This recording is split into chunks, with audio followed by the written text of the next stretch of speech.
Alors, bienvenue dans le royaume intérieur. Je suis je. C'est le royaume de l'amour inconditionnel et je te souhaite la bienvenue, toi qui es là en train de me regarder. Et je veux que tu saches que je t'aime de tout mon cœur. I love you. Et j'aimerais te souhaiter la bienvenue si tu es nouveau. Au nom de toute la communauté, donc je souhaite la bienvenue à tous les nouveaux abonnés. Au nom de toute la communauté, soyez les bienvenus et nous vous aimons, nous t'aimons, nous vous aimons très, très, très, très, très, très, très fort. Alors, ici, dans le royaume intérieur, nous parlons mysticisme chrétien. Ici, nous parlons, mysticisme dans son sens général, mais beaucoup plus chrétien. Il pourrait arriver qu'à un moment donné qu'on parle du soufisme, qui est le mysticisme islamique, ou bien de la Kabbale, qui est le mysticisme juif, et d'autres courants dehors, mais quand même ici, principalement, nous sommes mystiques chrétiens. C'est l'enseignement que Jésus-Christ nous a laissé. Et ici, donc, nous parlons mysticisme chrétien, guérison spirituelle, nous parlons développement de la conscience, ici, nous parlons bien-être mental, ici, oui, c'est ça.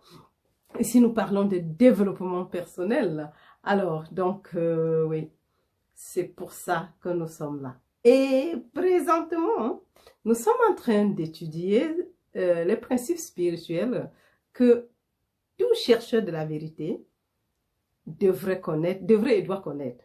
Mais Joel a dit, ce sont les principes que Joel Goldsmith, le fondateur de La Voie Infinie, nous avait laissés. Et il a dit, c'était les fondements de la Voie Infinie. Donc, chaque étudiant devrait les maîtriser. Voilà. Alors, donc, c'est ça que nous sommes en train de lire. Et ça fait déjà, j'ai regardé aujourd'hui, je crois que ça fait déjà plus de 4 mois. Oui, quand nous sommes en train d'étudier ce principe, je dis comme le temps, bon, en fait, il n'y a pas de temps, justement. Pas de panique. Parce qu'il y a une chose, nous vivons en tant que mystiques, nous vivons hors du temps et de l'espace. Donc, il n'y a pas de temps, il n'y a pas de temps. En réalité, il n'y a pas. C'est nous qui mettons temps pour nous faire la pression, mais si tu deviens esprit, et tu sais que tu es esprit, tu n'as pas de temps. Tu es infini, tu es éternel. Omniprésent, omnipotent. Donc, il n'y a pas de temps, en fait. Mais bon, comme on est encore quand même présent ici, je dis, ça fait quand même plus de 4 mois que nous avons entrepris cette petite promenade. Voilà. Et puis, je pensais que c'était une histoire d'un mois ou de 2 mois. Mais voilà, nous sommes encore là en train de lire. Alors, donc, nous sommes déjà au 22e chapitre, principe, pardon, qui stipule que nous devons chercher Dieu sans but. Je sais que j'ai eu beaucoup de questions. Les gens disent, mais pourquoi on doit chercher Dieu quand on a pu avoir de but? Non, on est au 22e principe. Ça veut dire que tu dois connaître, tu ne dois plus discuter. Si tu discutes, ça veut dire que tu n'as pas commencé dès le départ comme nous. Parce que si tu as fait du principe 1, du premier principe jusqu'à maintenant, ça ne se discute plus que pourquoi on doit venir chez Dieu sans but. Parce qu'il n'y a pas Dieu.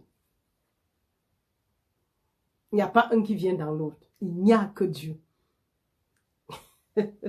Oui, parce que si Dieu et toi, vous êtes un, en réalité, il n'y a que Dieu. Donc, pour quel but tu vas venir si tu es tout et que tu as tout? Quand tu as Dieu, tu as tout et tu es tout. Donc, le but maintenant vient pour Dieu, vers Dieu, pour Dieu. En fait, c'est juste se ressourcer et laisser Dieu être. En fait, c'est pour ça qu'on vient sans but. Tu laisses Dieu être en tant que toi. Et là, tu laisses Dieu t'imprégner de lui-même. Parce que Dieu est tout et il a tout. Il est tout en tant que tout. Et on a vu d'autres principes, ça veut dire qu'en ce moment, on ne doit même plus discuter si tu viens chez Dieu. C'est pas pour lui demander de te donner quelque chose qui n'est pas déjà en train de faire. Lui, il est toujours en train d'être accompli. Dieu est accomplissement. Donc, il s'accomplit en tant que lui-même. Il ne connaît pas autre chose. Puisqu'il n'y a pas de toi et lui séparé. Il n'y a que lui en tant que toi visible. Donc, c'est comme si on dit, on va venir à l'océan, lui demander, je sais pas, la vague qui se retourne à l'océan pour lui demander de lui donner de l'eau. C'est parce qu'il va pas, il a oublié que lui-même il était haut. Si la vague, ou bien elle a oublié qu'elle était constituée d'eau, qui est en même temps l'océan en fait. Je crois que c'est un peu ça là maintenant. Donc nous sommes, déjà ça c'est le principe 22, 4 je crois, oui. 1, 2, 3, 4, non le 22, 5. Oh my God. Oui, parce qu'il était quand même un peu long. Mais comme aussi on explique avec plein d'exemples, donc on prend plus de temps. Mais je crois que c'est pas question de temps. Hein. C'est de la compréhension qui compte, mes amours. En fait, je pense que c'est ça. On doit plutôt penser à la compréhension et non... Oui, je pense. Alors, je vais juste lire. Et après, on va voir. J'espère qu'on va pouvoir le terminer. Je lis la première ligne. C'est ce qui arrive, bon, en fait, nous faisons le dernier paragraphe, la dernière phrase du dernier paragraphe pour mieux se situer. Alors, je crois que c'est, voilà. Si vous voulez vous élever au-dessus de l'état mortel, dans l'état spirituel, ne péchez plus. Ne retournez pas à cet état de conscience matérielle, parce qu'une chose pire peut vous arriver. Donc, ici, il s'agit de conscience matérielle. Donc, on doit s'élever. Quand on se lève, c'est dans l'état spirituel. Et si on est dans l'état spirituel, veut dire, et maintenant nous en, parce que, en fait, le fait de croire, de baisser toujours, parce qu'en fait, c'est qui nous freine la course, c'est que on ne pratique pas ces genres de principes. Parce que si tu n'as pas déjà ces principes sur lesquels t'atteler comme pilier, on est à califourchon entre l'esprit et le monde, entre la matière et l'esprit, ainsi de suite. On devrait migrer dans un seul pôle. Et comme il y a tellement beaucoup d'enseignements, parfois on se retrouve en train encore de retourner penser à la matière, alors qu'en fait, si tu es l'esprit, et on vit dans un monde spirituel, vas-y, tu n'as même rien à demander à Dieu parce que tout est déjà, en fait. Tu dois seulement le vouloir. Ou, bon, quelqu'un dirait désirer, mais tu dois le vouloir. Et c'est là, et c'est fait, en fait. Il faut juste le vouloir. Donc, je continue maintenant, parce que ça, c'était la dernière phrase. C'est ce qui arrive à beaucoup de gens qui viennent à nous. Non, c'est ce qui arrive à beaucoup de gens qui viennent à nous, ont des guérisons merveilleuses par l'intermédiaire de notre état de conscience, puis ne font pas attention et retournent le lendemain oui, à leur état initial, je crois. Retournent le lendemain de la même façon de vivre humaine, comme s'ils n'avaient absolument aucune possibilité. Oh, non! Ils ont reçu la grâce de Dieu, mais ils n'ont aucune responsabilité. Si ce n'est d'aller et de ne plus pécher. Et bien sûr, rien de pire ne devrait leur arriver parce qu'ils ont eu une guérison spirituelle. En fait, la guérison spirituelle, quand elle apparaît dans ta vie, elle est totale. Elle soigne toute autre chose. Tu ne peux pas avoir une guérison aujourd'hui comme les médicaments qui calment les symptômes, qui soignent le bras et le lendemain tu as le pied. Tu reviens pour le pied. Et le surlendemain, tu reviens pour la tête. Après, tu reviens pour le ventre. Non, la guérison spirituelle rafraîchit ton système, en fait. Remet tout à zéro. Donc, c'est nickel, quoi. Donc, il n'y a pas quelque chose comme, tu vas venir, on va soigner ton pied, après tu viens soigner la tête, après tu viens soigner le dos, ainsi de suite. Non, non, non. Quand il y a une guérison, tu reçois une guérison spirituelle, elle est totale, en fait. Puisque c'est une réidentification de qui tu es réellement. Alors, donc, je continue. Donc, je crois que c'est un peu ça. Donc, il faut pas, en fait, c'est pas comme si on pouvait guérir le pied et laisser la tête. Non, la guérison spirituelle, elle est complète au même niveau. Tout ce que nous pensons se rapporte à des concepts, pas à la réalité. La réalité nous est donnée par Dieu. Si vous désirez quitter plus rapidement les discordes et inharmonies de l'existence humaine, commencez par penser moins, car tout ce que vous pensez n'est que concept, mais pas la réalité. Tout ce que vous pensez. Donc, si tu veux vraiment aller dans la guérison, tu veux la réalisation de Dieu. Donc, si vous désirez quitter plus rapidement les discordes et inharmonies, en fait. Donc, le raccourci, en fait, pour quitter les humains, c'est de moins penser. Parce qu'en fait, quand tu viens à Dieu, pour Dieu, tu n'as pas de parole, tu n'as pas de désir. Tu es calme. Sois tranquille et sache que je suis Dieu. En fait, tu ne peux pas venir à Dieu pour Dieu avec toute une liste de ce qu'on va te donner, puisqu'il n'y a pas un Dieu qui te donne ces choses. Je crois que c'est pour ça, ça ne veut pas dire que tu ne peux pas avoir le désir, mais venir à Dieu avec ça, nous avons déjà compris que Dieu ne connaît pas ça. Il n'y a rien, Dieu s'accomplit en tant que Dieu. Et il s'accomplit toujours. Donc, il n'y a rien que Dieu a et le retient, attendant que tu viennes vers lui avant qu'il se donne. Donc, parfois, c'est juste de revenir dans le calme. Donc, ce qu'on appelle la méditation silencieuse. Parce que c'est là où tu deviens en silence. Et Joël a dit, c'est quand tu arrives à ce niveau que tu as atteint la voie infinie. C'est dans ce chapitre qu'il parle de ça. Donc, c'est là où tu atteins la voie, où tu viens vers Dieu pour rien. C'est là où tu atteins la voie infinie parce que, mais c'est un chemin. Parce que, en fait, ce ne sont même pas des choses qu'on doit discuter parce que on est en train de voir ces principes. Mais nous sommes encore en route avec des différents niveaux de conscience, de développement, en fait, de dévoilement. Donc, ce qui fait que c'est normal qu'on se pose certaines questions. Mais, néanmoins, quelqu'un qui est avec nous depuis le début devrait, et qui suit diligemment les principes, devrait comprendre que ce principe ne doit pas être discuté. Mais on doit plutôt être comment y arriver. Parce qu'en Dieu, il n'y a pas de manque. Avoir un manque, c'est ton état de conscience. Ça veut dire qu'il faut que tu regardes ce qui se pose. Ce n'est pas Dieu le problème, puisqu'il se donne en tant que toi totalement. Et tout ce qu'il a est à toi. Et tout ce qu'il est, tu l'es aussi. Parce qu'il n'y a pas Dieu et toi. Il y a Dieu en tant que toi. Et c'est l'acceptation de cette vérité intrinsèque. Mais bannis le manque de ta vie, en fait. Quand tu l'acceptes déjà, la première des choses, c'est être tranquille et ne pas être en train de dire, parce que reconnaître que tu as le manque, crée le manque dans ta vie. Mais on a des formules jusqu'à ce que ça coule, ça doit couler normalement. Mais il y a des moments où on cherche, comment dire, on lit, c'est-à-dire la littérature. Mais il y a la pratique qui est encore derrière, ça veut dire ce moment de méditation, s'asseoir dans le calme et laisser Dieu s'imprégner en tant que toi. Avoir le contact toujours avec le toi invisible.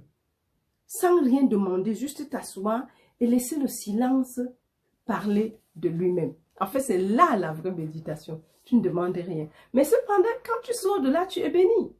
Bien sûr, c'est là où les guérisons se passent. Quand tu es vraiment dans le calme, c'est là où beaucoup de choses vont. En fait, et ça dépend encore des couches qui a encore enlevées. Parce que parfois, dès le départ, tu ne le remarques pas, en fait. Tu ne vas pas remarquer qu'il y a quelque chose qui s'est passé. Mais mais les gens vont te dire, mais waouh, waouh, waouh, waouh, waouh, mais qu'est-ce qui se passe? Qu'est-ce que tu as? Mais tu as changé, mais tu rayonnes, mais tu brilles, mais en fait, il y a toujours oui, ça va se dire. En fait, parfois, tu ne le remarques même pas, toi. Mais les gens le remarquent, ceux qui te connaissent bien. On dit, wow, mais il y a un changement. Mais qu'est-ce qui se passe? Waouh, ok. Ah, mais donne-nous le secret. Des choses pareilles, par exemple. Mais le secret, c'est Jésus, en fait. C'est Dieu. Oui. Alors, donc, il dit donc que si ce n'est d'aller... attends. Oh non, ils ont reçu la grâce de Dieu, mais ils n'ont aucune responsabilité. Si ce n'est d'aller et de ne plus pécher, ceux qui reçoivent la guérison spirituelle, ils ont là, c'est la grâce, c'est pas par le mérite, il n'y a pas un mérite. Mais le problème, c'est que quand tu vas, ne pêche plus, ne retombe plus à l'état d'avant. Parce que, et c'est pour ça que, En fait, la guérison, oui, le praticien t'aide. Il reconnaît la vérité pour toi. Ça t'aide.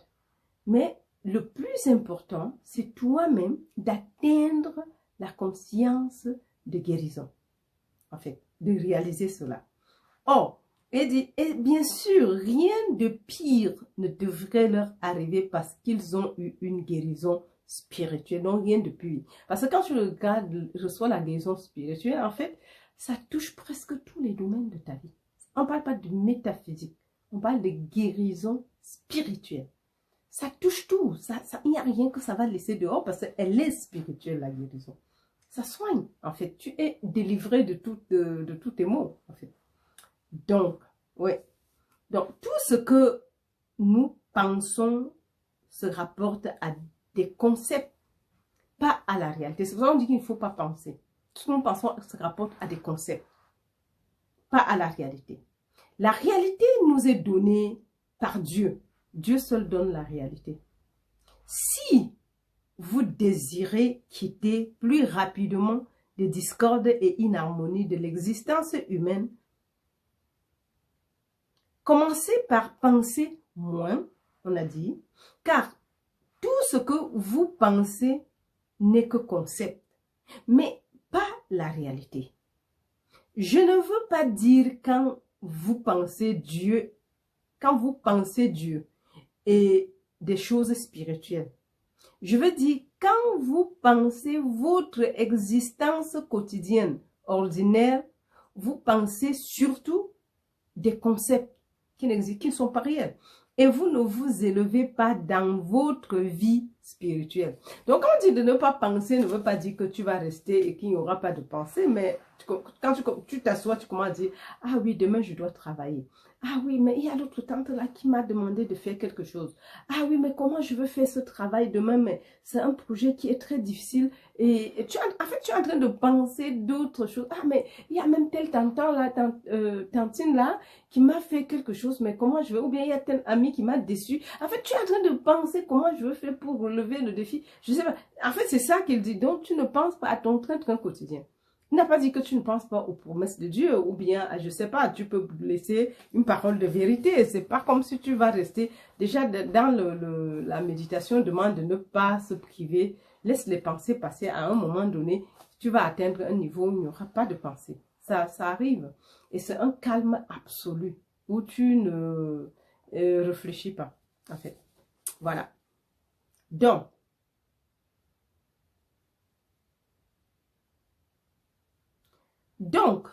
peu à peu, quand vous êtes tenté de penser à des choses et des personnes, essayez de vous demander, une fois que j'ai pensé tout cela, quel bien est ajouté? Exactement. N'est-ce pas encore seulement des concepts humains ou mortels? C'est ça, on dit penser à des situations, c'est des concepts. Et maintenant, si tu finis de penser à ces choses, pose-toi la question que, mais il y a comment on dit, la plus-value de tout cela? Rien. C'est juste des concepts humains.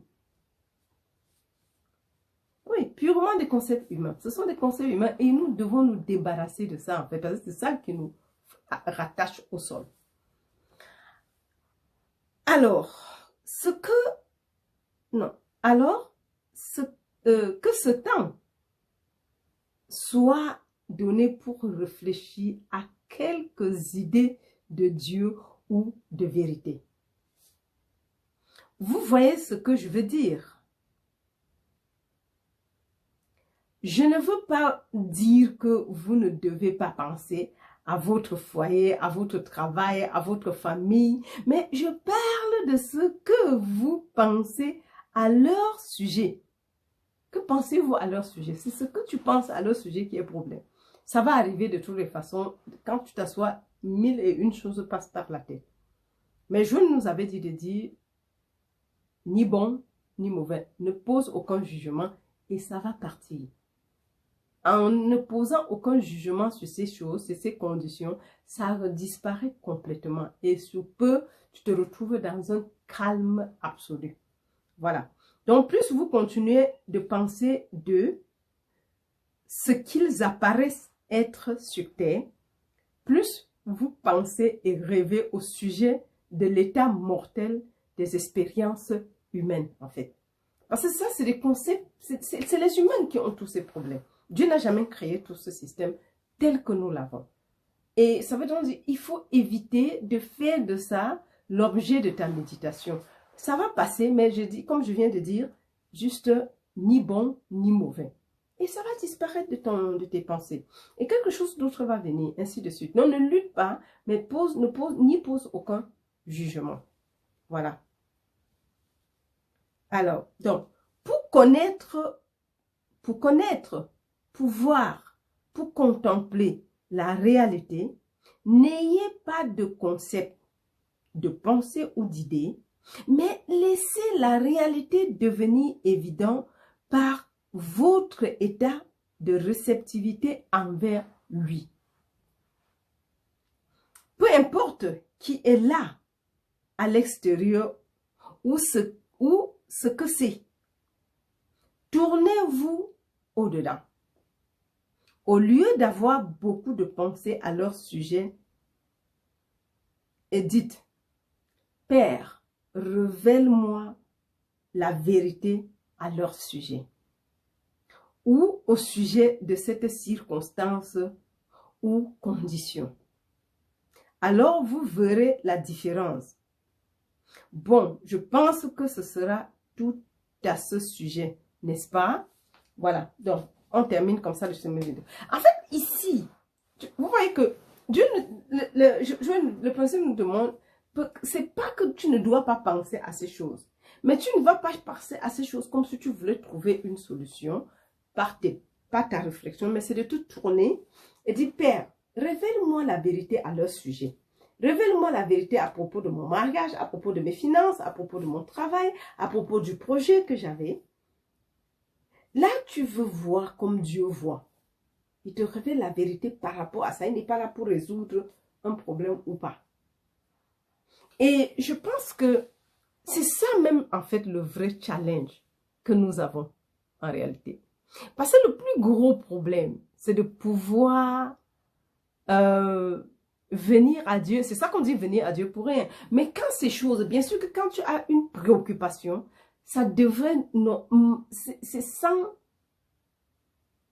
discussion en fait là-dessus, que ça doit te préoccuper, que ça doit être là. Ça vient quand tu es calme. Parce que parfois ces genres de choses, ça monte seulement quand tu es calme, oui, quand tu essayes d'être calme. Et c'est là où toutes les questions vont sortir. Et puis telle chose, comment tu vois ça, comment tu as vu, comment tu fais, comment ça se... Oui. Donc, le plus important, c'est juste de s'asseoir dans tout le calme et laisser Dieu être. Et comme il dit, quand il y a une situation, tu dis, Seigneur, révèle-moi la vérité par rapport à mon collègue, par rapport à ma voisine, par rapport à mes enfants, par rapport à l'école, par rapport à tel contrat. Oui, mes amours. Donc, en fait, laissons les concepts derrière et embrassons Dieu dans toute sa réalité et totalité, mes amours. Et laissez Dieu seul être. Oui. Allez! Love you, love, love, love. Alors, nous sommes en fin de ce long chapitre. Merci de m'avoir écouté jusqu'à la fin. Si tu es béni, partage la vidéo et laisse-moi un like. Bien sûr qu'on peut toujours, si je lis et puis je vois qu'il y a quelque chose que je peux parler, donc je vais toujours revenir dessus. C'est pas un souci. Donc, love, love, love. Jusqu'à la prochaine. Bye bye.